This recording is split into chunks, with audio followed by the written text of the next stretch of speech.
Hello everybody and welcome back to Animal Crossing New Leaf. I'm awake on time.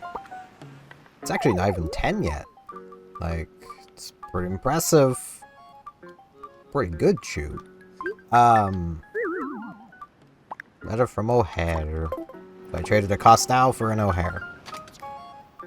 I don't really want either of them. When I came across this clothing in the store, I knew it was destined to be yours. It was a little embarrassing to buy, so it's not my thing. Hope you like it. It's gonna be a dress, isn't it? No. Red striped pants. No. No. No. I do need more pants, though, so I'll probably hang on to it. Oh, hey, there's our French frog. Jacques, let's day for some exercise, eh, oui, oui. What do you need? It's latest. Starting to become afraid of my own strength. Seriously, bro. I hit a rock with a shovel and just broke into a jillion pieces. I know, right? I think it's even more interesting. A shiny nugget came out of the rock. You want minerals, don't you? Try eating some rocks.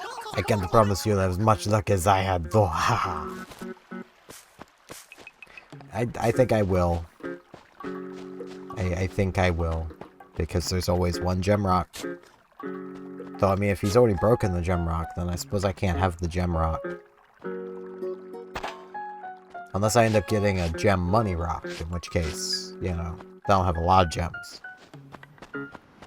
Which, as always, that's not always the best thing to have happen. Because, like,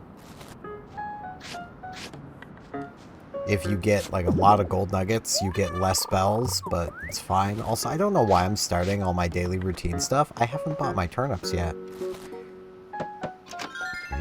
I guess turnips come later, because, I mean, it's not like I'm pressed for time. It's not even 10 yet. Penelope's still sleeping.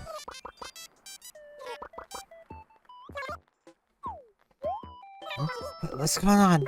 Oh, hi there, Steph. I almost fell asleep just standing here. You did fall asleep just standing there. Please don't. You might fall down and get hurt. So I do want to make mention of something. So the Stop Killing Games initiative, though I suppose technically it's the Stop Destroying Games initiative, literally had their day speaking in EU Parliament, and that's really cool. Like,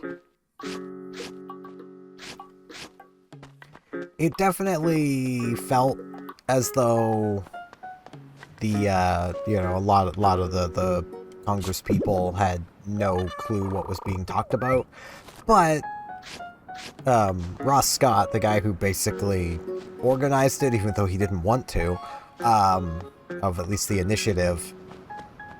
Well, he didn't want to be the guy to do it, but nobody else was doing it, so he did it. Which is a commendable thing. Like, if you want to see something happen, no one else is doing it, make it happen. You know? Alright, Joan, what's the damage this week?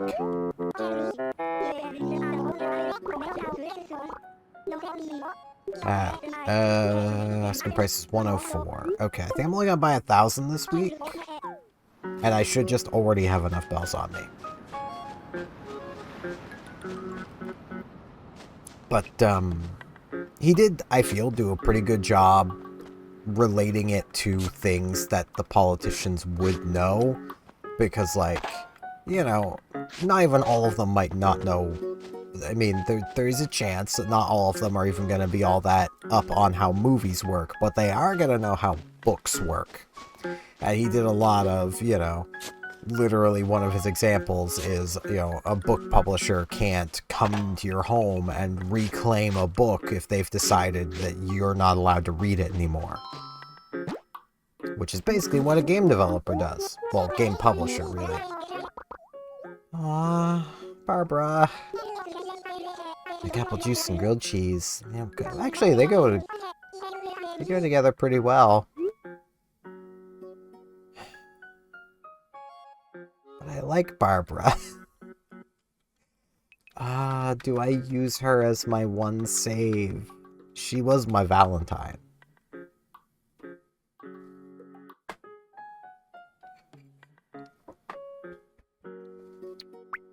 If she questions, you wouldn't be too bothered by my moving. Still a little time left in town, let's have fun together before I move away. If she, like, doubts and has a legitimate doubt, then I might try to talk her into staying, but guess we'll have to let Barbs go. I feel so bad about that, because, like, I like Barbara, but I don't want to get into that never letting anybody move out. It's definitely not interesting for a series, you know? If I was playing on my own time, yeah, no, Barbara would be going nowhere. But I'm not. This is a video series. O'Hare, I saw that. I saw you try to mess up the money rock. So, look, amigo, let's chat. That's what I saw. Vic and Barbara spending time together, sitting and drinking peach latte with one another. This must mean that their friendship's in good shape, amigo. I mean, they are neighbors, so I would hope.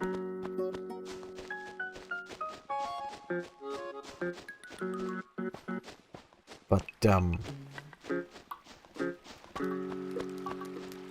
Dina! Hey, Steph, sending noises make me want to dance. What can I do for you? Want to chat? Well, I brought something from Penelope a while ago and never returned it. I should have returned it sooner, now I feel so awkward about it. Don't suppose you'd mind running it over? Yeah, I can handle it.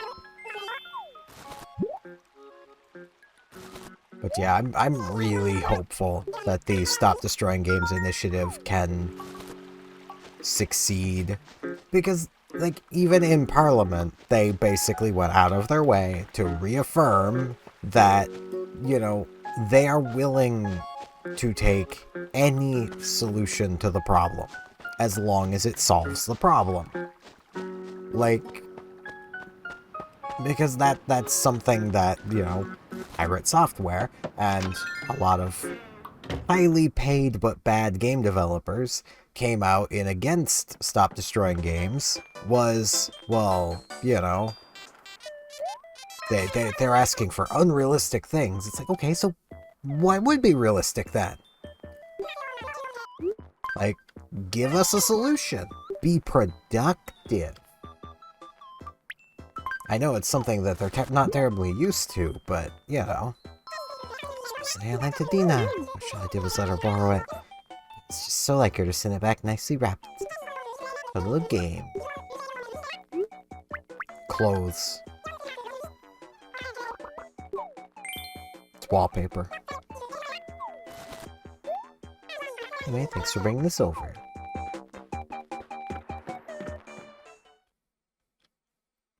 But, like, it would be really nice to see games not just poof out of existence.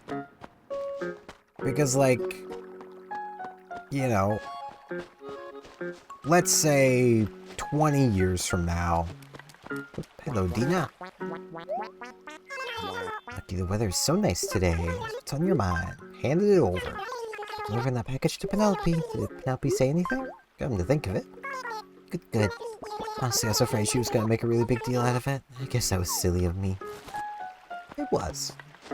Like, let's say 20 years from now, like, I have a kid and I want to share my favorite movie with them. I can. I want to share with my favorite novel series of Dragonlance with them. I can. But if, say, PSO2 shuts down, the only way I'll be able to share that with them is showing them cutscenes. Like, it'll just be gone. And you can't say that about the original Phantasy Star Online. Which, honestly, the original Phantasy Star Online is a prime example of games don't need to be this way. Oh, hey, it's a gem money rock. Like, and hey, I think that is 3 gold nuggets, too. I don't have the inventory space for this, I don't think. Yeah, because there was only 1 gold nugget. There will be 7 things. I have 6 inventory spots. I I want to pick up everything. Minus the gold nugget. I won't be able to get the other nugget. It just occurred to me. I'd have to also put a tool into storage. Man. Actually, I can just put the bag of money up here. And I'm just gonna go straight to retail and sell these, was it? Am I dumb? I thought I saw the... I am dumb, but it is right here. I was like, wait, didn't I just see the gem rock? No, I was seeing the fence of Margie's house. I'm very smart. Oh.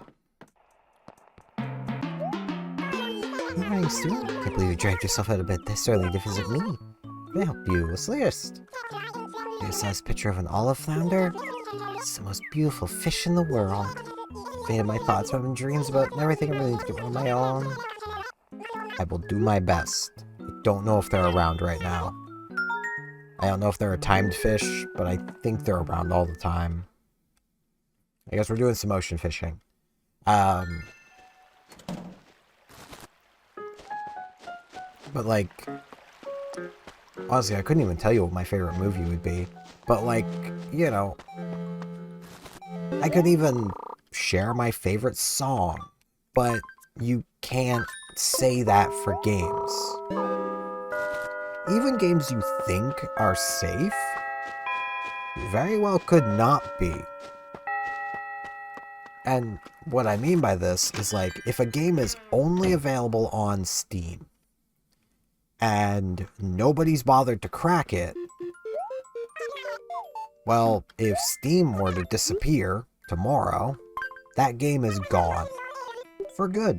Unless the original developer puts it up for sale somewhere.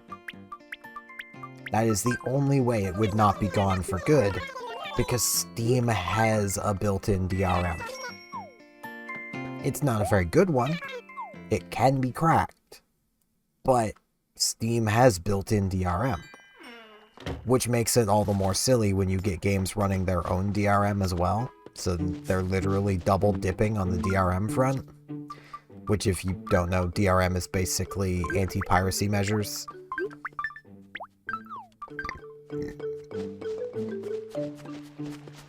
Yeah, I'm just gonna leave that nugget there.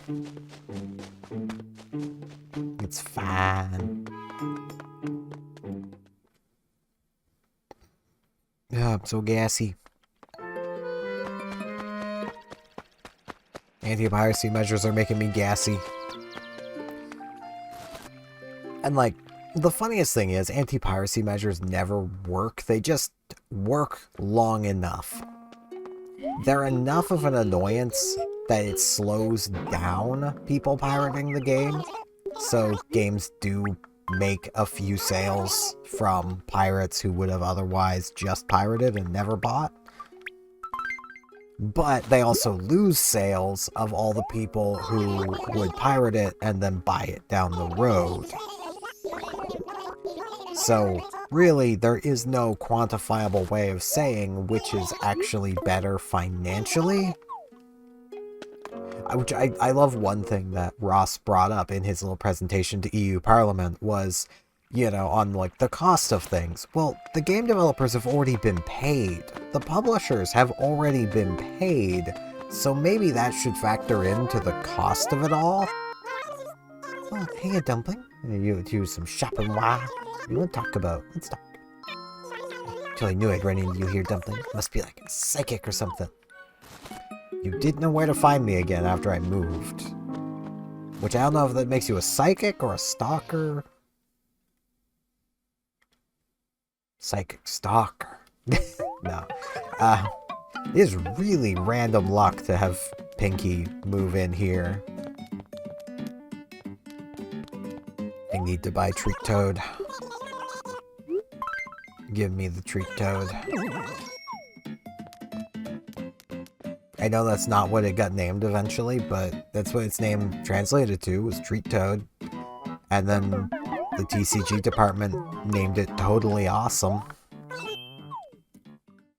Because of course they did. They named a monster super mega nimble hamster. So, you know, which apparently that was done by the guy who named it, basically just shouting the name over and over and over again until everyone just agreed with him. It's a way of doing it. That's my chat saves. Inside the shop all day is to be happy on days with beautiful weather like today. Days like this, I find myself making lots of bright, colorful clothes. Hey Mo! Hey Steven, how goes it? Tried hanging out in Oracle today, man. It's very fair, my man. You know, I'm gonna buy these, because I don't think I have the scale armor pants yet, and they're definitely not the worst pants. Get a nice little change of pants. I'll wear them out. And that gives me 2 things to put into storage, so.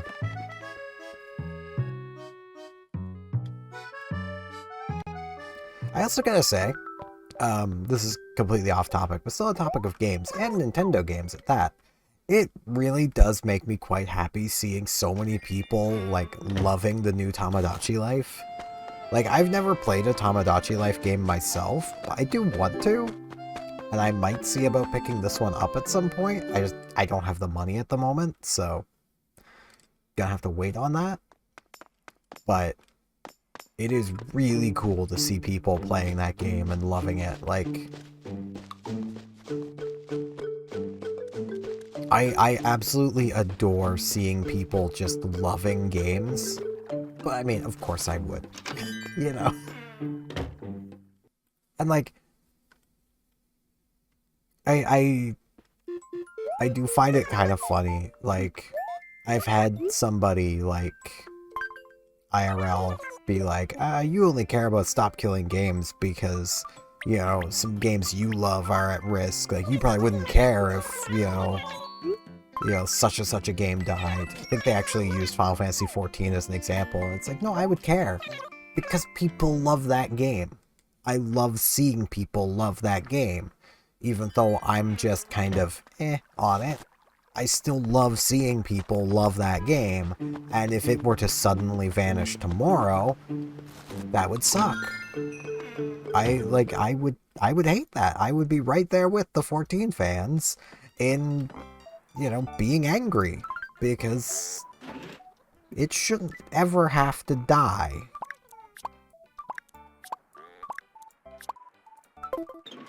Okay, I'm gonna deal with the gold nuggets after.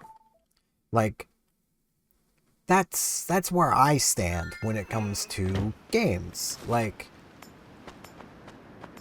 I don't want to ever see any of them die, cease working, be abandoned, you know?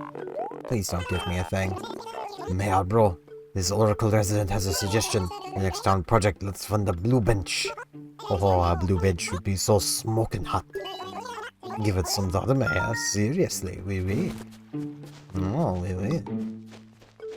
Where's Joan? I know I just saw her, like, around here. There she is. Hey, give me my 1,000 turnips. I definitely have the money now. I think I'm only gonna buy the 1,000, because more than that feels like a bit of a risk at 104. You know what I could do as well, because I do have the inventory space for it. I am buying. Those them in bunches of 10. We want to buy exactly 10. It's better to do on weeks where they're cheaper, but, you know. Now, what we're gonna do is we're just gonna drop these turnips on the ground and leave them there. We'll just put them... Let's put it right here. Put on ground. Now, when those rot, we'll gain access to a new bug. That's basically what you do it for. I think actually you gain access to the bug even before it rots.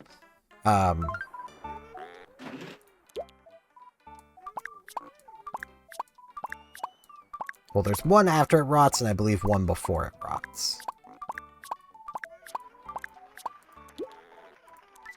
And let's come grab these 2 gold nuggets. I've still got the 10,000 bells on me for the gold item project. I actually think I might need to put this somewhere else, because I don't think the thing can spawn right there. Let's plunk it down right here in the middle of the path. Bam.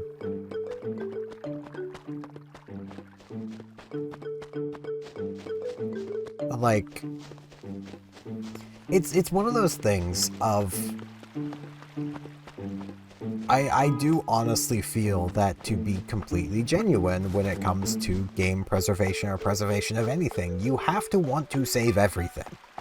You can't be like, I only want to save the things I care about, because that's not genuine, and it does just come across like you just don't want to lose, you know, your favorites but don't care about anybody else. Like, imagine if like some art preservationist was like, yeah, I really just don't like Van Gogh's paintings, so let's toss them in the incinerator. We don't need to keep those. You know, that would basically be the equivalent.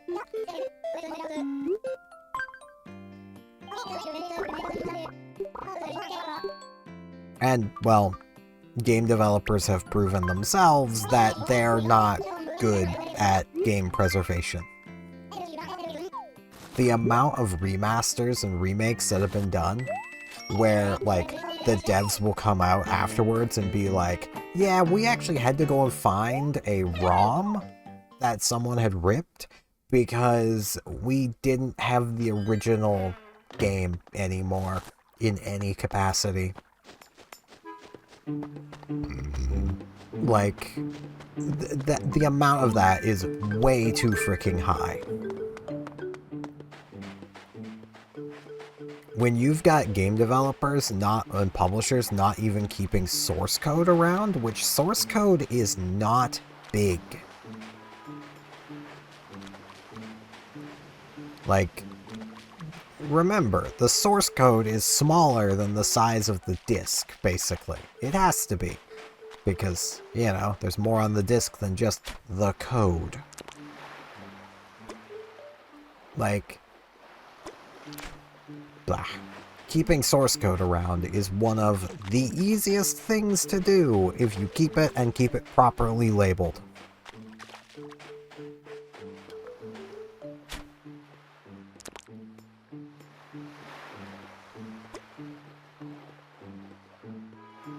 Now, the problem... I need to stop paying attention to my fishing and just yap. The problem with doing that, especially in the modern day, is that large chunks of their code is licensed, and they're probably not allowed to keep it. Because of course they wouldn't be, because licensing anything is stupid.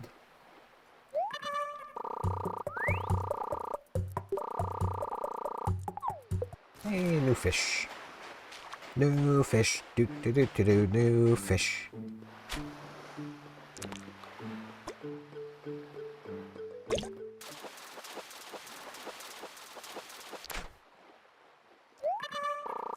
But, like, they don't need to admit they're keeping it.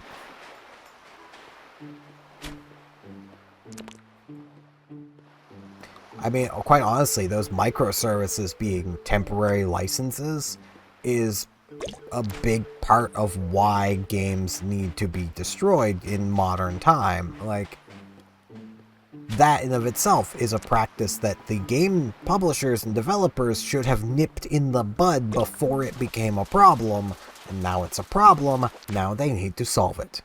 They could have solved it early on by just simply not taking the cheap way out. Like, it was like, I'm going off of the numbers from the EU Parliament thing, so it's going to be in euros, but I think it was the game Concord was 380 million euros to develop. I'm sorry to say, that game was not 380 million euros good. Even to the people who loved that game, it was not that good. Like, I'm gonna be completely honest, the moment your game crosses into the tens of millions of dollars spent to develop, you've probably lost the plot.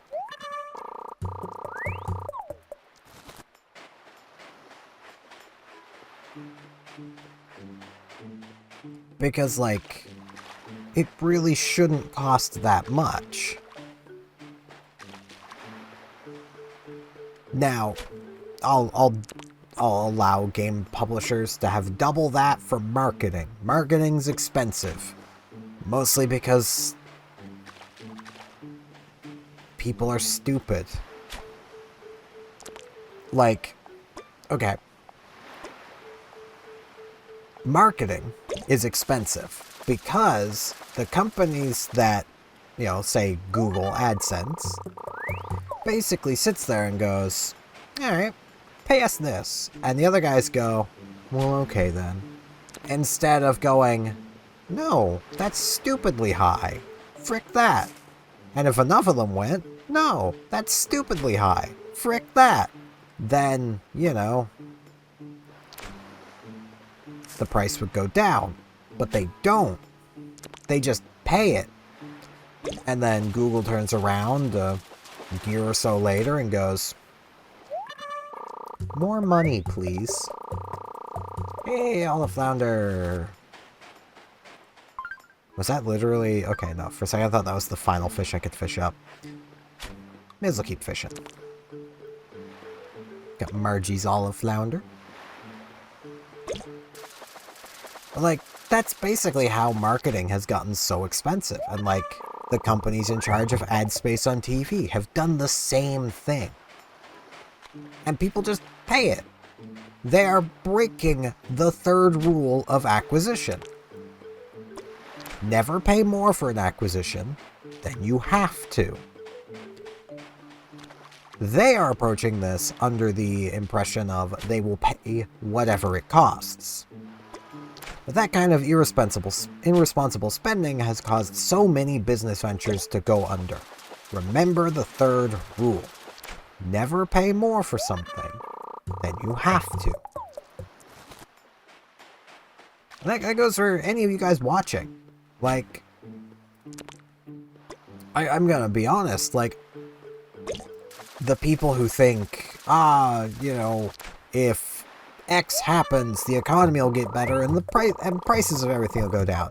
No, it won't.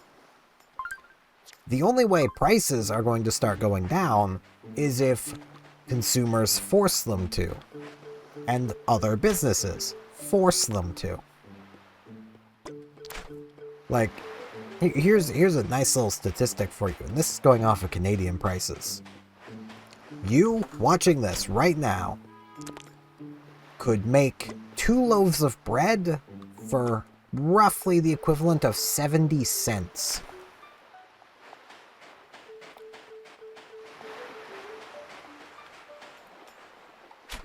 Yet, you're probably paying $2 a loaf when those loaves of bread are actually only worth about 35 cents.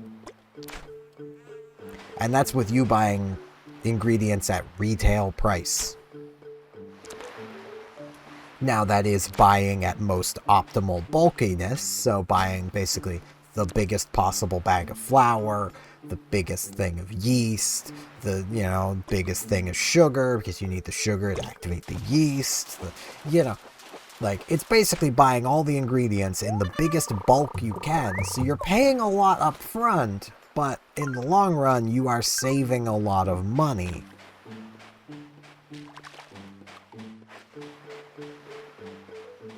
And I'm gonna be honest, homemade bread tastes better too. It's also better for you.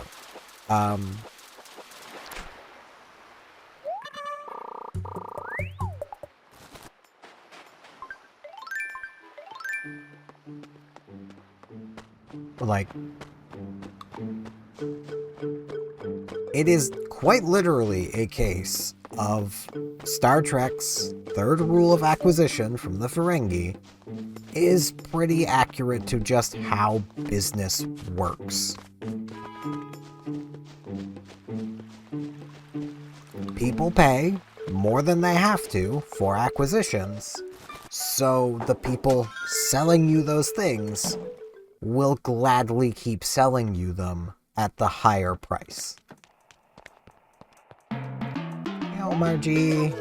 Just waking up early isn't so bad, especially means I get to talk to you. Aww. Brought you something. Here's your olive flounder. Bam.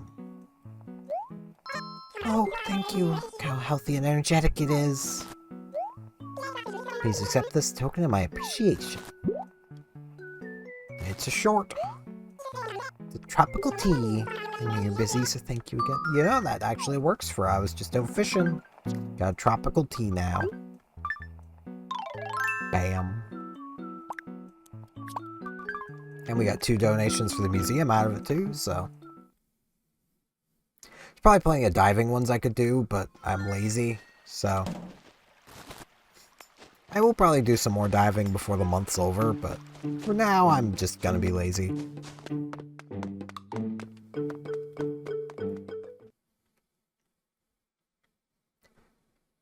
But like, I mean, that's just the reality of capitalism, really. Like, and honestly, the Ferengi's rules of acquisition, a lot of the time, are pretty fitting. And if more people followed them, we'd probably be living in a healthier capitalist society. Because you want to know a fun thing that is one of the rules? I forget exactly which rule it is. I think it's Rule 98. Your boss is only worth what he pays you. Like, if we had that kind of mentality, I can almost guarantee you we'd have a lot more decent people as bosses. Like,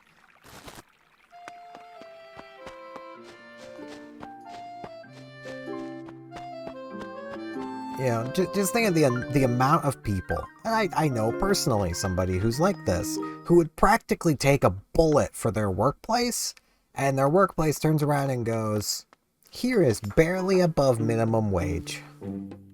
They ain't worth that. They ain't worth that level of loyalty. They're not rewarding yours with anything, so they're not worth any amount of sacrifice. Like, think of the amount of people who will be like, oh man, work's really rough. You know, someone quit or they let someone go and now everyone has to pick up more work, but we're still getting paid the same for it. It's like, hey, so why are you doing the extra work? Well, it needs done. It's like, okay, but does it? Does it change your pay any if it's done? Like, that rule of acquisition is basically the equivalent of only do the work you're paid for.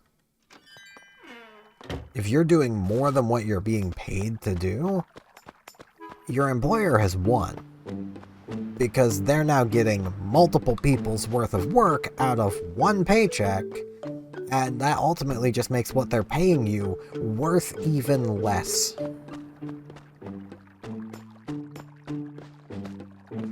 I almost feel like if there was like a complete list of the rules of acquisition, I almost feel like I should do like a video actually going over all of them.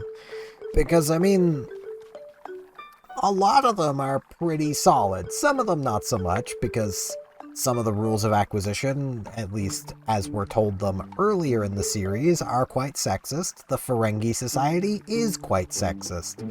So, you know, they're not like a model society, but they've got some good ideas.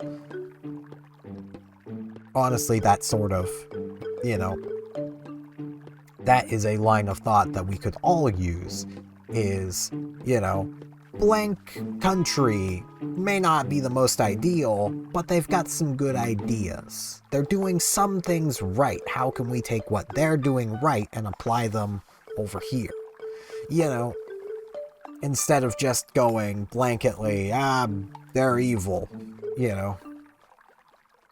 And honestly, the Ferengi do kind of redeem themselves, because the Grand Negus, their leader, falls in love with Quark, who is the most commonly seen Ferengi in the series, his mother, and she basically ends up running the Ferengi government, including removing basically every sexist law in their society, and Quark, being a bit of a traditionalist, really does not like that at all, but hey, profits are up, so being sexist was bad for business. And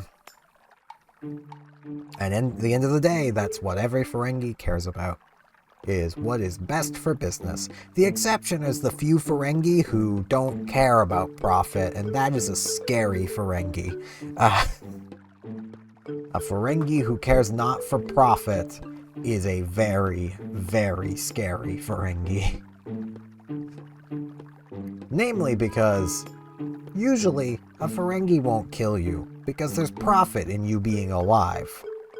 One that doesn't care is just gonna stab you and move on. But yeah, that's gonna be it for today. I thank you all very much for watching, and hopefully I'll see you back here tomorrow for more Animal Crossing New Leaf.